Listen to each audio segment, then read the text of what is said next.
You found it. Your home for the best content on your favorite team, the Fighting Tigers of LSU. Do us a favor. Subscribe to the channel. Leave your comments below. And be sure to smash that like button.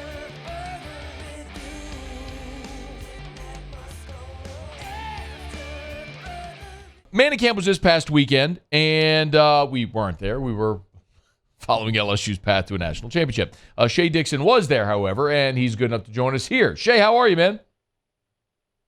I'm doing well. I did both. I did Manning and then just went to Omaha from there. When were you in Omaha? After game one. So I got there, landed, pretty much went in straight to that game to beat down. Yeah. But you stayed for Monday, yes? Stayed for Monday. There you go. So that wasn't the only experience. Yes. I don't know if you heard this, but our friend Taylor Calandro, who joins us Wednesdays and talks about booze here, he and his dad woke up at 2 o'clock in the morning on Sunday, went to the airport, flew to Kansas City, rented a car, drove 2 hours to Omaha, slept none, sat in the sun, and watched LSU lose 24-4. And amidst their delirium, decided, yeah, we're done, and they just came back and missed Monday. The only thing you're going to blame that on there is the sun got. If you weren't ever in the shade, it was beating down on you in that mid-afternoon game. So that could have been it. But at some point on the drive back, you wake up and realize, hold on, let's turn back around. Go take a nap, sleep it off, wake up Monday and go do it again, rally a little bit. You know what I mean? To just leave. It's oh my God, that was a miserable 24 hours. I'm glad you got to see more than just the blowout, though, Shay. That's good news. Hey, okay, let's go back to Thibodeau, talk about the Manning camp a little bit. How did they do? How did the LSU guys do? How did Daniels and Nussmeier do? I think I've talked about this a couple different times with different folks, and a lot of people ask about national stuff in addition to LSU's guys, but this group of people listening to your show know exactly what both those guys need to do this offseason to clean up their game. And it's almost like the yin and the yang, right? Like Daniels, it was have a little bit more of the gunslinger, have the more explosive passing game, throw it downfield a bit more. And he talked at the Manning camp and a lot this spring about really working on that. And he felt like in the spring game it showed a bit. He thought he showed it in some practices that Ropen, extended to the media. But down there when they got into throwing competitions, and I'm watching him next to a number of the SEC's best quarterbacks, a lot of the, country's best quarterbacks, minus Caleb Williams, a lot of the high draft pick, guys are moving up quarterback big boards were there. And not only does Daniels belong, but his deep ball was really good. I mean, he was right on the money when it came to a number of the throws he had, kind of working from his own 30 and then having receivers and golf carts and all that, just stretch downfield and see what you can hit. And he was in the upper echelon of guys. So I thought that was a good sign. And then on the flip side, I thought that Garrett Nussmeier looked like one of the better short and intermediate guys that was out there. He was consistent, clean in his deliveries, and that's what you wanted to see. We know he can go out there and do what he did in the second half of the Georgia game and just light it up and throw it down the field. But can you do everything else that comes with kind of shedding a little bit of that gunslinger mentality? And he seems to have taken that seriously this offseason. Both guys have put on some weight, some muscle.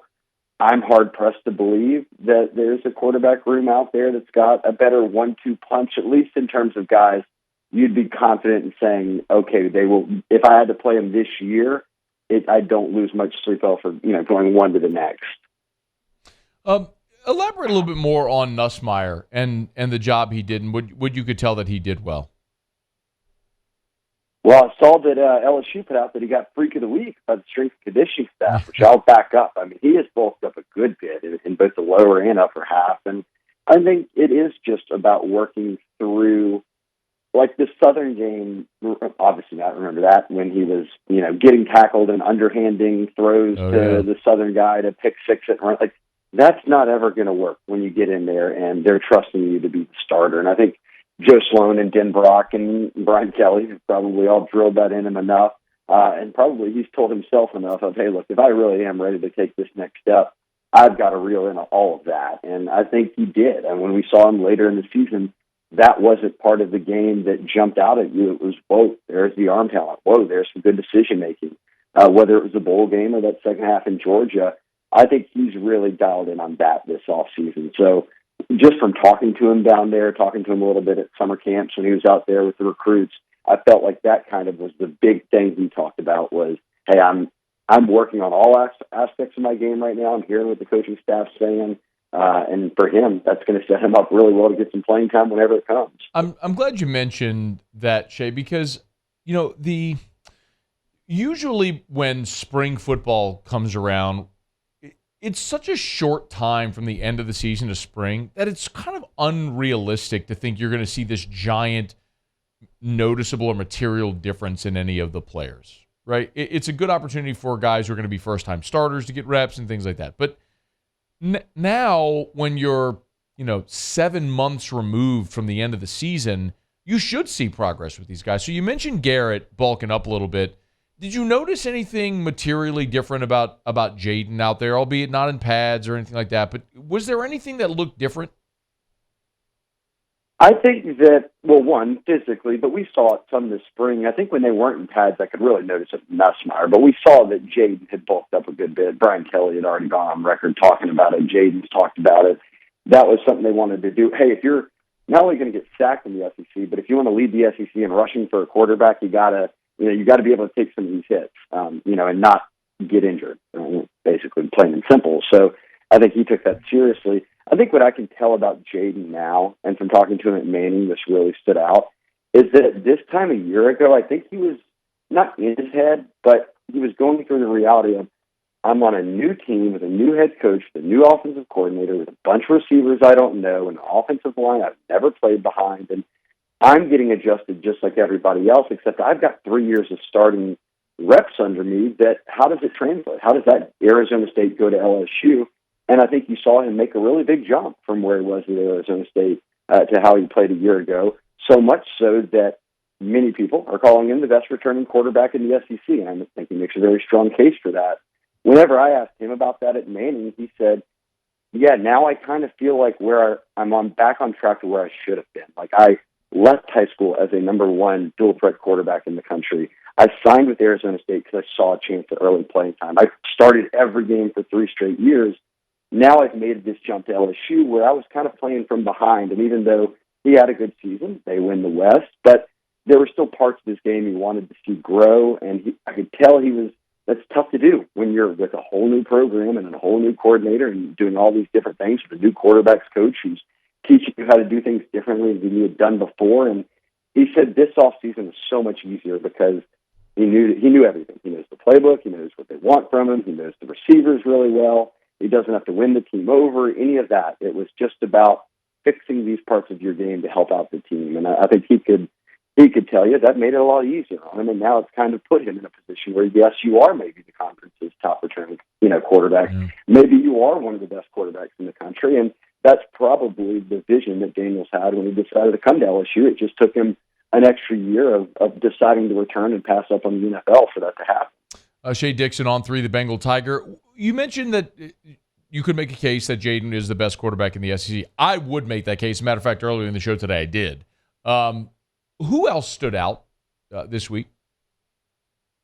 I think that Joe Milton stands out. I don't know if you'd consider him a returning quarterback, considered him and Hooker played for Tennessee all last year and then got injured, obviously. But Joe Milton is not the same quarterback that he was in Michigan when he left a number of years back, and he's got an absolute cannon for an arm. Sorry, we got some dogs chirping in there. That's real life, bro. Cannon for that's real life. He's got a cannon for an arm. He put on a show a lot like Anthony Richardson did a year ago, Matt, at the Manning Academy, where everybody saw he could flick it 70 yards with the flick of a wrist, and he's athletic. It's just one of those things where, okay, you feel good about him because you know how good the Tennessee offense is. And if he kind of seamlessly fits into that, I think that people in Knoxville are going to be pretty excited about it. And then I thought Devin Leary, who's played at NC State and then got injured, but now transferred to Kentucky, is healthy again, and he looked like one of the better quarterbacks to me. So those are two guys SEC-wise that I thought looked pretty good.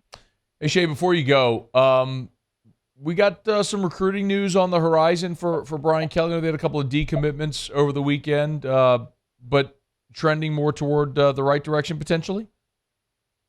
Yeah, Yeah, they're at 17 commits right now. That's right at a top 10 class. I don't ever judge any of this when we're 6 and 7, 8 months out from signing day, but they do on Friday have an announcement coming, or an announcement is coming from Ethan Callaway, who's a top 10 offensive tackle out of North Carolina. LSU was actually his first offer. Then he blew up big time. Now he's one of the most coveted guys out there in the country. And I think he's going to pick between LSU, Penn State, Florida, Georgia. He may have in-state North Carolina hat out there on the table, but LSU got his final official visit. They've gotten a ton of visits from him over the past year. And again, I think this is a kid who could wind up being a top 50 prospect maybe as an offensive tackle. If you're stacking those up with Will Campbell and Emory Jones and then Zalon Turd, and now in this class you can grab another, offensive line recruiting is really taking off, and it makes you feel good about what Brad Davis and Brian Kelly can do together, because certainly, Matt, we know what Brian Kelly can do. He can pick out offensive linemen and develop them. Brad Davis recruiting them, that combo, and then getting them in here and coaching them up seems to be paying off so far. I like what they're doing a good bit. Shay Dixon on 3, the Bengal Tiger. He's on Twitter at Shay Dixon. Has some really good video on his Twitter as well, by the way, from the Manning camp. If you want to go check it out, he's at Shay Dixon. Thank you, dude. We appreciate it as always, man. Yeah, Shea Dixon, his dogs, and the UPS man. So I appreciate that. that is Thibodeau to Omaha Traveler, Shay Dixon, his dog, and the UPS man. Thank you, Shay. All right, guys. Thanks, Matt. Hey, thanks so much for watching. Please leave your comments. I love to interact, and be sure to hit the red subscribe button below.